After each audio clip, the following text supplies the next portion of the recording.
Today we mark 1,000 days since Russia unleashed its brutal invasion of Ukraine.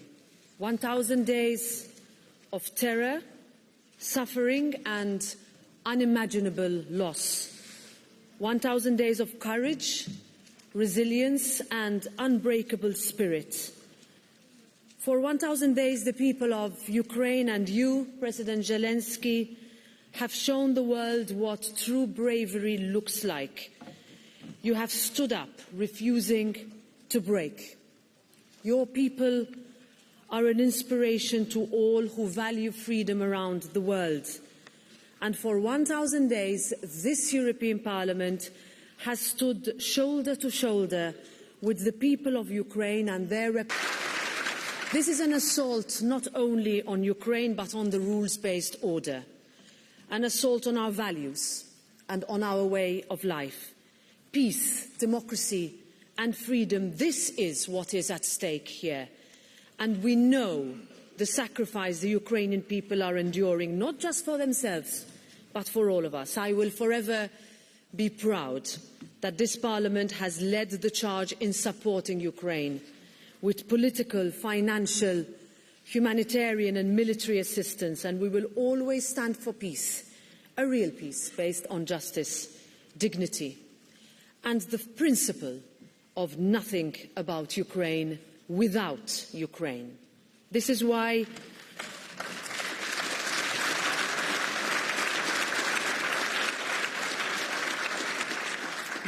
we have imposed tough sanctions on Russia, and we call to go even further to hit Russia's war machine.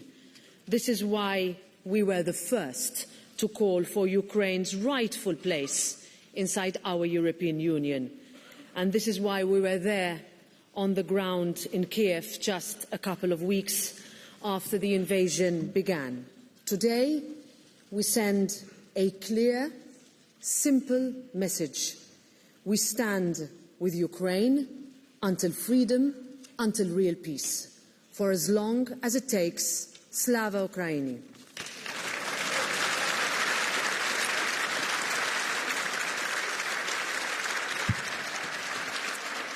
Now I give to you, dear President, dear Volodymyr, the floor is yours. Thank you so much. Thank you very much, dear Roberta, Madam President, dear ladies and gentlemen, dear friends, our friends of Ukraine. I thank you for supporting Ukraine. Thank you, Roberta, for calling this extraordinary session of the European Parliament to mark 1,000 days of full-scale war.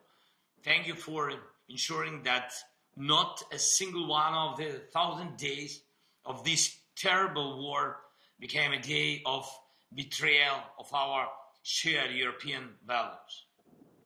We've proven that these values are not just words, not something abstract. European values and the European way of life, when transformed into action, protect the lives of real people. Thank you so much. Together, Ukraine, all of Europe, and our partners in America and around the world, we have succeeded not only in preventing Putin from taking Ukraine, but also in defending the freedom of all European nations. Even with North Korea's Kim Jong-un, but by his side, Putin remains smaller than the united strength of Europe. I urge you not to forget this, and do not forget how much Europe is capable of achieving. And if we could stop Europe's way of life from falling, then we can surely push Russia towards a just peace. Peace is what we desire most. 2 years ago, we proposed the peace formula, and I'm grateful to all of Europe and every partner who has supported it. And you in the European Parliament were among the first to support the peace formula. And the only one who opposes it, it's the one who started this war. It's Russia. And we must push Russia toward just peace. Every blow and every threat from Russia must be met with a firm sanctions. For 1,000 days, it has been crucial to radically reduce Russia's ability to fund its war through oil sales. Oil is the lifeblood of Putin's regime, and the shadow fleet of tankers is what keeps it alive. As long as these tankers operate, Putin continues to kill. Strong sanctions are essential. I thank each of you, thank you, Roberta, again, and thank each of you who supports our people, our resilience, our ability to restore safety even after the most devastating mass attacks by Russia. Together we have accomplished much, but we must not fear doing even more. Now, Putin has brought 11,000 North Korean troops to Ukraine's borders.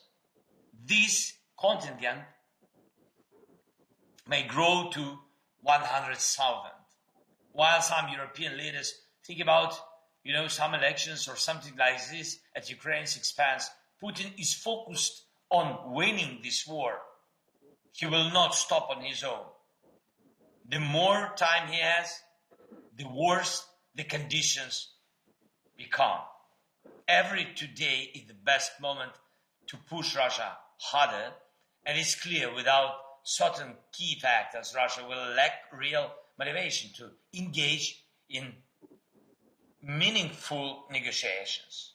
Without fires in its ammunition depots on Russian territory, without disrupted military logistics, without destroyed Russian air bases, without its lost capabilities to produce missiles and drones, and without its assets being confiscated. You know very well that Putin does not value people or rules.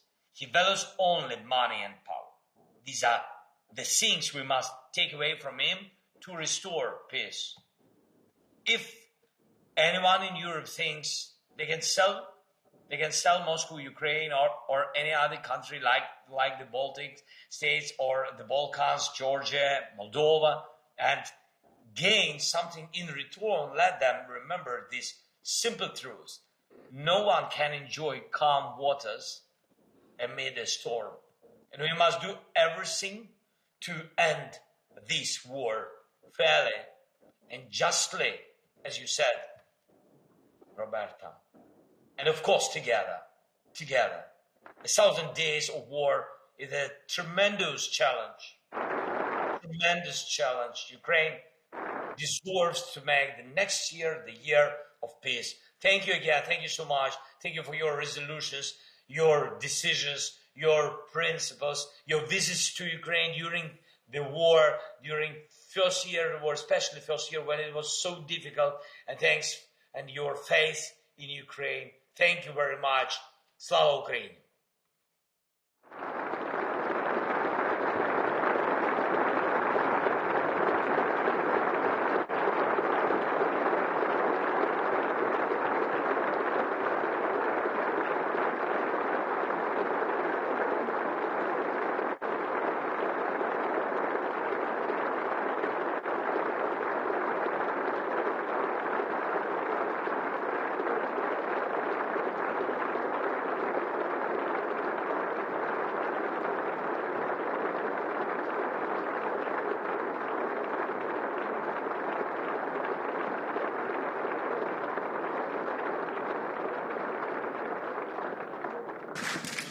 Thank you very much, President Zelensky. Now I give the floor to Manfred Weber from the EPP Group.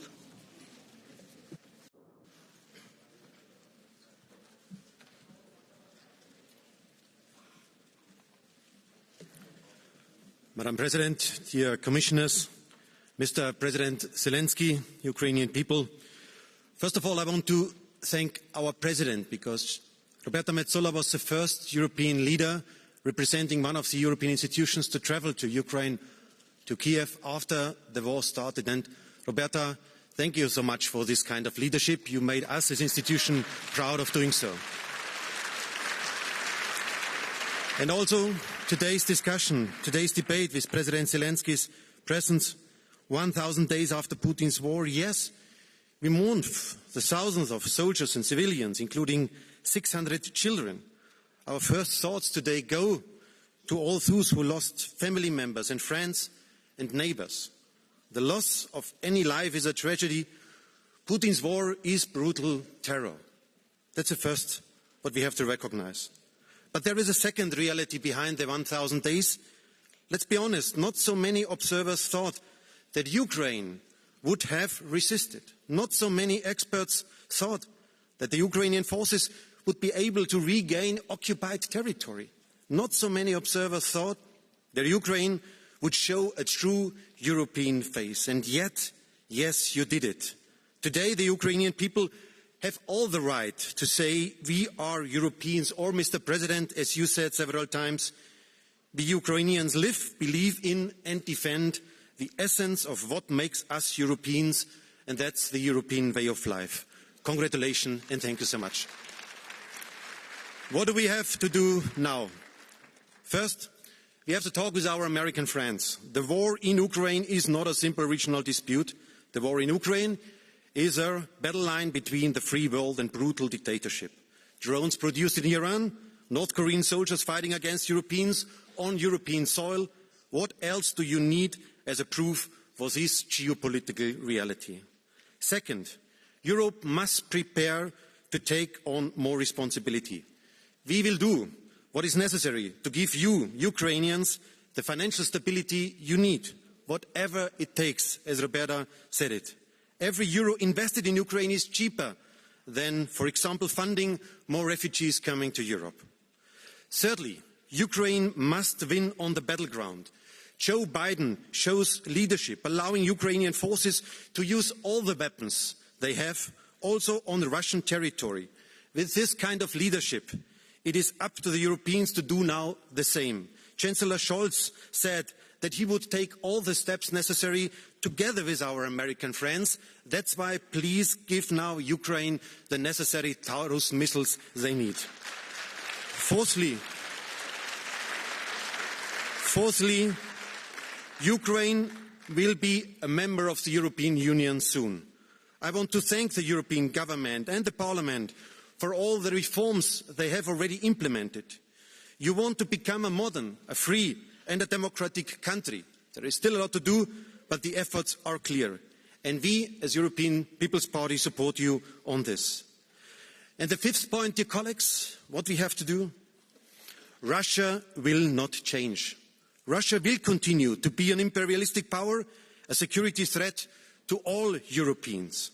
That's why we need a long-lasting security architecture. And for us as EPP, it's clear Ukraine must become member of the NATO. All other security guarantees haven't brought peace. And together with today's strongest army in Europe, that are the Ukrainian forces, we can build up a European pillar of defense to protect the European eastern border on the long term. The only way, dear friends, the only way is peace through strength, not concessions. We will not allow Putin to steal Ukraine's European future. We stand with Ukraine, and yes, we will win. Thank you, Mr. Weber. And now I give this floor to the chair of the S&D Group, Irache García Pérez. Gracias, Presidenta. Presidente Zelensky, bienvenido al Parlamento Europeo. Muchas gracias por acompañarnos en un momento tan difícil para Ucrania. Pese a la distancia, es un placer y un gran honor contar con su presencia en nuestra casa común, en la casa de la democracia europea. Hoy se cumplen 1000 días desde la invasión de Rusia contra Ucrania, pero también hace 4000 días desde que empezó la agresión en 2014. Señor Zelensky, este año conmemoramos el 10º aniversario de la revolución de dignidad, y somos conscientes del terrible precio que todavía están pagando por defenderla. Señor Zelensky, el presidente Zelensky y el pueblo ucraniano no necesitan solo grandes aplausos ni ovaciones. Tampoco solemnes palabras sobre su coraje y su resistencia, que ya conocemos.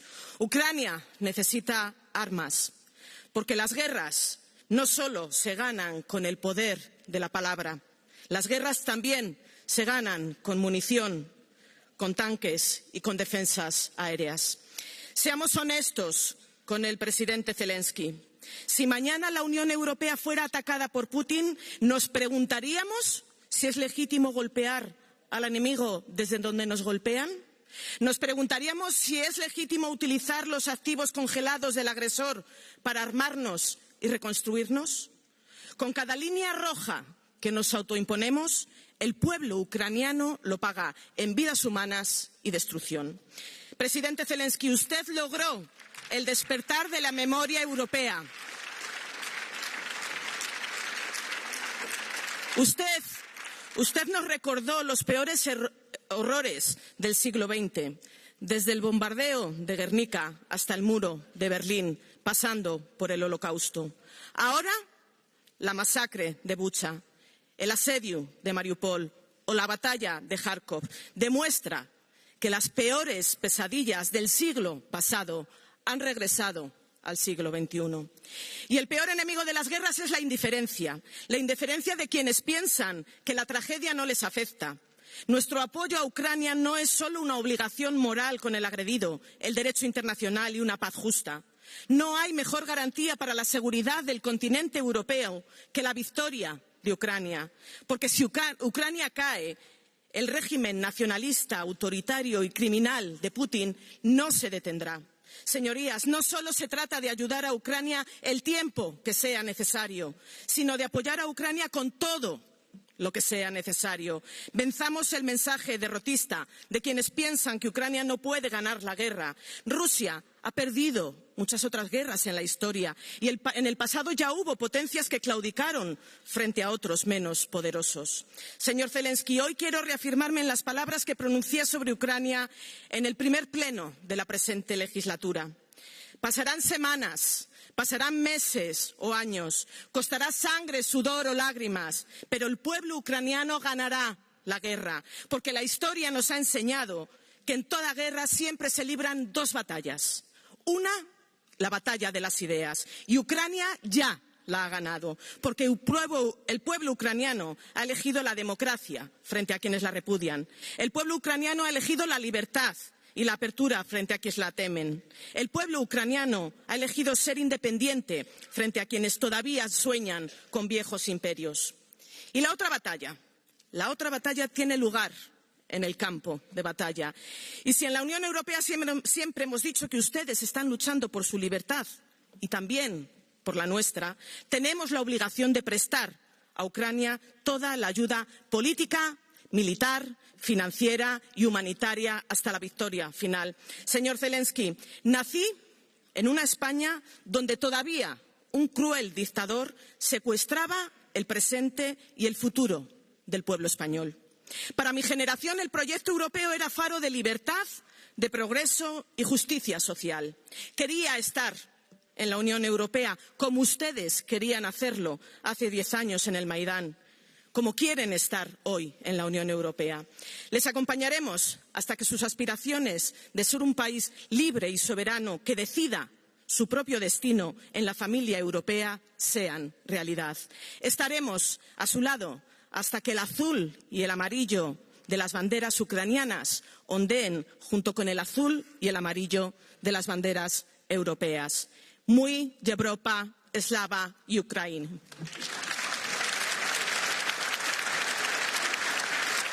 Now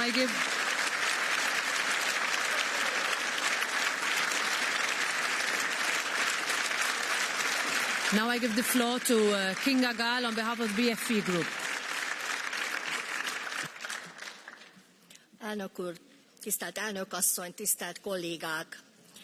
Ezredik napja tart a pusztító háború Ukrajnában, és nem látszik a vége. Az álláspontunk a háború kezdetétől fogva egyértelmű. Elítéljük Oroszország katonai agresszióját, az erőszakot, amely nem csak a nemzetközi jog alapján jelent súlyos sérelmet, de morális szempontból is igazolhatatlan. Együtt érzünk az ukrán emberekkel, a kiállásukkal.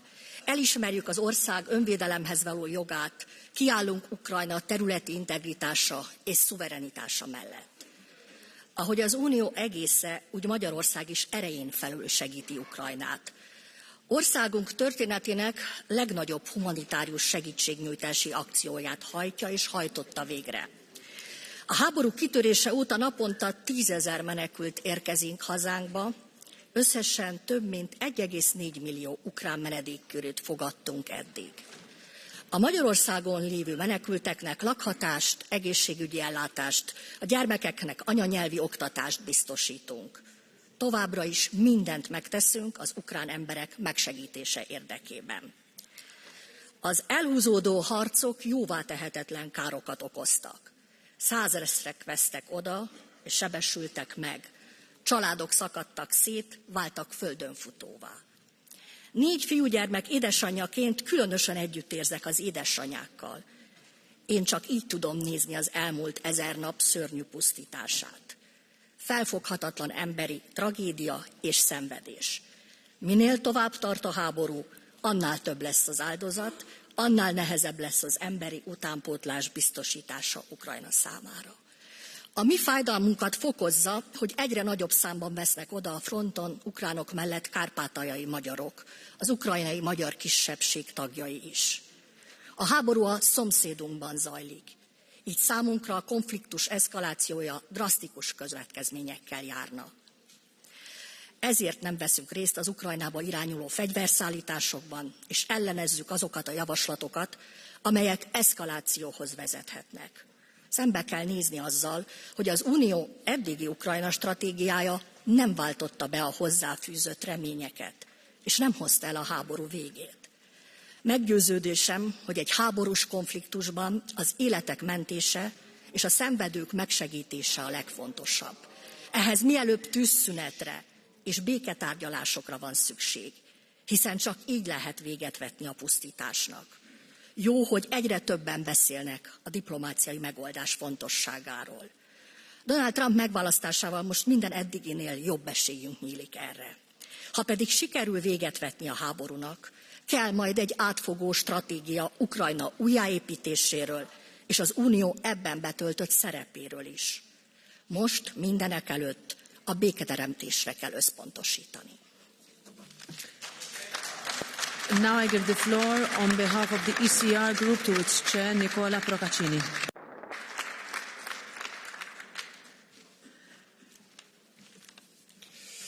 Thank you, President. 1,000 days ago, what was disguised as a mere Russian military exercise on the border with Ukraine turned out to be a full-scale invasion. The first in Europe after years of peace. A failed invasion, this very moment of commemoration reminds us. Failed thanks to the strenuous defense of Ukrainian men and women. Failed thanks to the courage and determination of the Ukrainian president. He was surrendered, threatened, mocked by internet trolls, but he did not flee, neither to a remote dacha in the forest, nor to a Manhattan hotel. He stood where he belonged, with his family, carrying out his duty. The Putin regime was convinced that it would only take one night to take over Ukraine. It did not. Since that day, the Ukrainian people have been enduring under the weight of indiscriminate shelling, targeting civilians, critical infrastructure and everything essential for survival. Since that day, Ukrainian children have been going to school underground. For 1,000 days, Ukraine has been forced to fight and die in order to continue to exist. What are the Ukrainian people teaching us? 3 things above all. That homeland is not a word that belongs to the past, but is still what holds the meaning of men and women in history.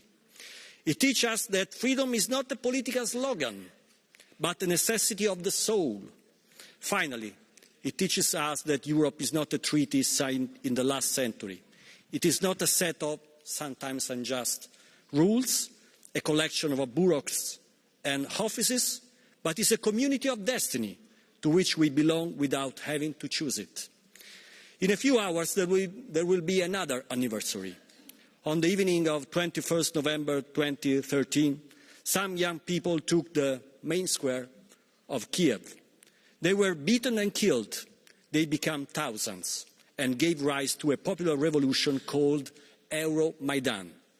None of us, Western Europeans, can imagine a generation of high school kids and young workers defying death by colouring their faces in the blue and stars of Europe. But in Ukraine, it happened. They died wrapped in the bloody flags of the European Union, the flag that for us is not much more than an office object. And they died like that under the bells of St. Michael's Monastery, while someone played Chopin on a piano set up on a pile of snow soaked in the blood. That is why we will continue to stand with Ukraine for as long as it takes. And not only because it represents the right side of history, but because we know that not defending the principles of freedom and human dignity today would mean accepting a future of chaos, in which the law of force prevails over right and the weakest are destined to succumb. Those watching this war in China, in Africa, in the Middle East, in Latin America, are waiting to know whether the entire West still believes in its founding values. Among them, the value of peace, which is not an unescapable condition, unfortunately, but is a treasure to be protected with courage and sacrifice. Winston Churchill wisely said, accepting peace on hard terms is like feeding a crocodile, hoping it will eat us last. Let us do what is right for as long as it takes. Thank you. Thank you. And now I give the floor to the chair of the Renew Europe Group, Valérie Hayer. Madame la Présidente, merci. Monsieur le Président Zelensky, c'est un immense honneur de vous compter parmi nous aujourd'hui. Cela fait 1000 jours. 1000 jours que dure cette guerre forcenée. 1000 jours que votre peuple résiste pour la liberté. Dans cette guerre, il y a un agresseur et un agressé. Il y a un dirigeant qui, depuis 10 ans, s'attaque à votre territoire, qui, face à la bravoure des Ukrainiens, en est réduit à faire appel à d'autres pour poursuivre sa campagne meurtrière. Drones iraniens, soldats nord-coréens ou encore sri-lankais. Il y a un agresseur, un seul, qui a ramené la guerre sur le sol de l'Europe. Et puis, il y a votre peuple. Chaque jour, les soldats comme les civils d'Ukraine subissent des attaques d'une barbarie sans nom. Mais malgré l'horreur, votre peuple tient bon, avec un courage hors du commun, et avec l'Europe à vos côtés. Alors certains dans ce Parlement se prétendent pacifistes, mais disons les choses clairement, ils sont les alliés de Vladimir Poutine. Et ce qu'ils prônent sous couvert de la paix, ce n'est rien d'autre que la loi du plus fort. Car qui a déclenché cette guerre? Qui mène sa politique expansionniste? Qui est aujourd'hui poursuivi par la CPI? C'est M. Poutine et personne d'autre. Alors, chers collègues, nous le savons, soutenir l'Ukraine, c'est soutenir aussi la sécurité de l'Europe. Et cela passe aussi par notre capacité à nous défendre nous-mêmes. Consolider notre marché européen de la défense, nos achats militaires communs, investir pour que la menace s'éloigne. L'Europe doit être à la hauteur de ce point de bascule. Monsieur le Président Zelensky, 1000 jours que vous vous défendez. Et nous resterons à vos côtés. Nous avons soutenu l'Ukraine dans des proportions inédites, sur le plan militaire, humanitaire, financier, sur le plan des sanctions. Depuis 1000 jours, nous avons été d'une unité sans faille, à rebours des divisions espérées par le Kremlin. Et le soutien de l'Europe ne flanchera pas. Alors que l'appui américain est plus incertain que jamais, nous devons, nous, Européens, ne jamais nous habituer à cette guerre à nos portes. 1000 jours et nous continuerons à vous soutenir, parce qu'il y aura toujours une majorité d'élus dans ce Parlement, à vos côtés, aussi longtemps que nécessaire. Parce que l'unité de l'Europe est infiniment plus efficace que toutes les initiatives isolées. Ces 1000 jours nous ont montré que le régime russe était capable du pire, que la paix ne serait durable qu'en tenant tête aux autocrates qui ne comprennent que le rapport de force. Alors oui, nous devons renforcer notre soutien, chers collègues. Un soutien militaire, par des systèmes de défense aérienne, des missiles, des drones, des véhicules. Un soutien financier aussi, notamment par la mise en œuvre du programme de prêt de l'Union et de ses partenaires du G7, qui sera remboursé par les recettes des avoirs russes gelés. Oui, il est légitime que l'Ukraine puisse frapper des cibles militaires sur le sol russe pour protéger son territoire. Oui, le détournement des sanctions par la Russie et ses alliés est inadmissible. Et nous devons d'urgence nous attaquer à toutes les brèches qui existent encore, dans les pays tiers comme sur les navires fantômes.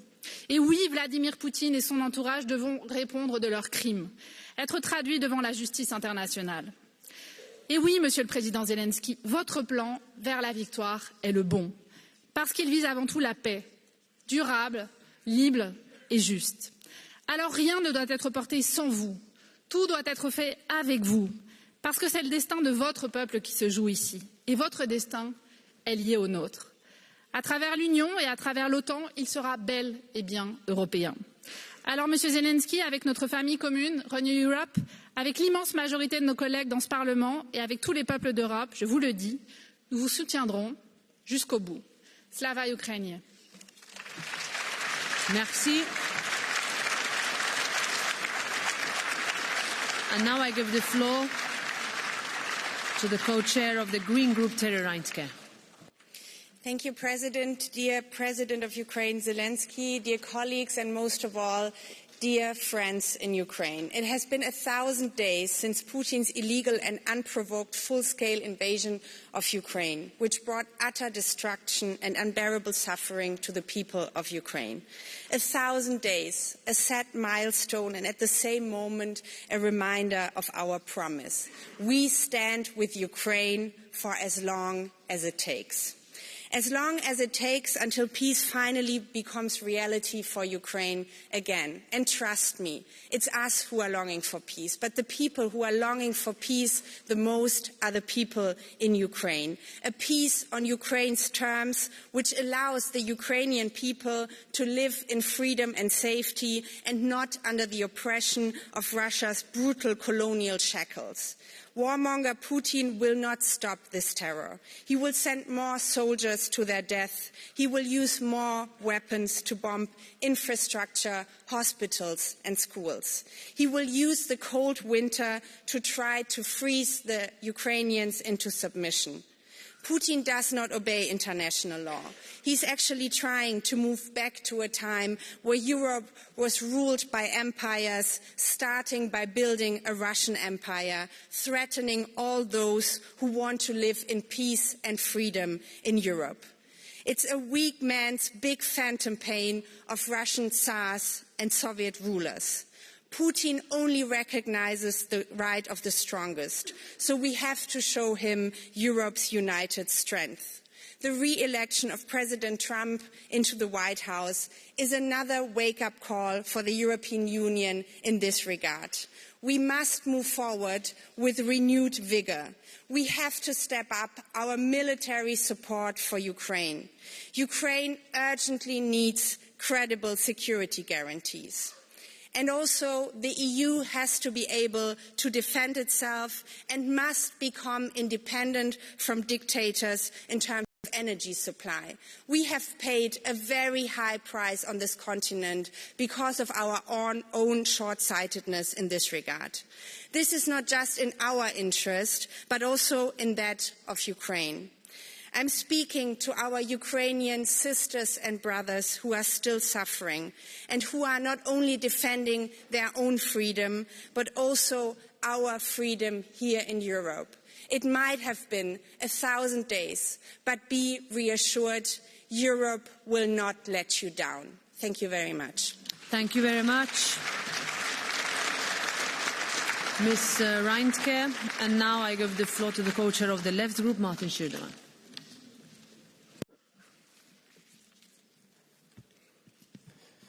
Vielen Dank, Frau Präsidentin, Herr Präsident Zelensky. Seit nunmehr 1000 Tagen tobt der Angriffskrieg gegen die Ukraine und weit mehr als 10.000 Zivilisten sind mittlerweile in Putins mörderischem Krieg getötet worden. Meine Solidarität und mein Mitgefühl gehört der notleidenden ukrainischen Bevölkerung. Und deshalb ist es richtig, dass Millionen von kriegsgeflüchteten Frauen, Alten und Kindern für die Zeit des Krieges in der Europäischen Union humanitären Schutz gefunden haben. Und diejenigen, die diesen Schutz jetzt hier in Frage stellen, auch in diesem Haus, möchte ich sagen, ihr sollt euch schämen. Hunderttausende Soldatinnen und Soldaten sind in diesem Krieg getötet worden. Ukrainische, die ihr Land zu Recht verteidigen, und russische, von denen viele, und auch das gehört zur Wahrheit, diesen Krieg nicht wollten und die ein imperialer Herrscher auf den von ihm geschaffenen Schlachtfeldern in einen grausamen Tod geschickt hat. Dieser Krieg muss schnellstmöglich enden. Und Herr Präsident Zelensky, unser Ziel ist ein gerechter und dauerhafter Frieden, ein Frieden, dem internationales Recht zugrunde liegt und der die Souveränität der Ukraine achtet. Russische Soldaten haben nichts in der Ukraine verloren. Und selbstverständlich muss die Ukraine mit am Tisch sitzen, wenn dieser Frieden verhandelt wird. Das müssen alle Akteure, auch Putin und der kommende Präsident der USA, respektieren. Ein Siegfrieden Russlands, der Ukraine aufgezwungen würde, stellt die internationale Ordnung insgesamt in Frage. Doch das internationale Recht kennt keine Doppelstandards. Das Recht des militärisch Stärkeren darf sich niemals durchsetzen. Denn sonst werden Autokraten und imperiale Staaten immer wieder die territoriale Integrität anderer souveräner Staaten bedrohen und kriegerische Katastrophen heraufbeschwören. Doch dafür müssen wir den Weg aus der Sprache des Militärs und der Gewalt finden und Diplomatie erzwingen durch internationale Kooperation, durch anhaltenden und verstärkten politischen Druck der Staatengemeinschaft auf Russland. Und da haben alle zu wenig gemacht, die EU-Kommission und die europäischen Regierungen, die USA und China. Und wir müssen andererseits den ökonomischen Druck erhöhen durch gezielte und effektive Sanktionen gegen Putins Machtapparat, gegen den militärisch-industriellen Komplex, gegen seine Oligarchen und gegen seine Schattenflotte, mit deren Hilfe er die Sanktionen umgeht. Der Wiederaufbau der kritischen und zivilen Infrastruktur für die Menschen in der Ukraine muss jetzt beginnen. Und ein internationaler Schuldenschnitt wäre dafür eine wichtige Hilfe. Herr Präsident, ich möchte nicht, dass sich am Krieg und am Wiederaufbau der Ukraine vor allem große Konzerne und das internationale Kapital eine goldene Nase verdienen. Demokratische Rechte müssen auch in Kriegszeiten verteidigt werden, denn die Zukunft der Ukraine muss den Ukrainerinnen und Ukrainern gehören. Vielen Dank. Thank you, Mr. Shirdewan. So I thank you all, dear members. In the darkest of nights, Ukraine has shone as a beacon of courage, resilience and hope for all of us. This week, as a symbol of our bond, the flags of Ukraine and the European Union fly together across Brussels, Strasbourg and Luxembourg, and the European Parliament is illuminated with the radiant blue and yellow of Ukraine, a vivid reminder that Ukraine's struggle is our struggle too. So we stand with Ukraine, united, steadfast and unwavering for as long as it takes. Thank you very much. Now the next part session will take place from the 25th to the 28th of November. This session is adjourned and the sitting is closed.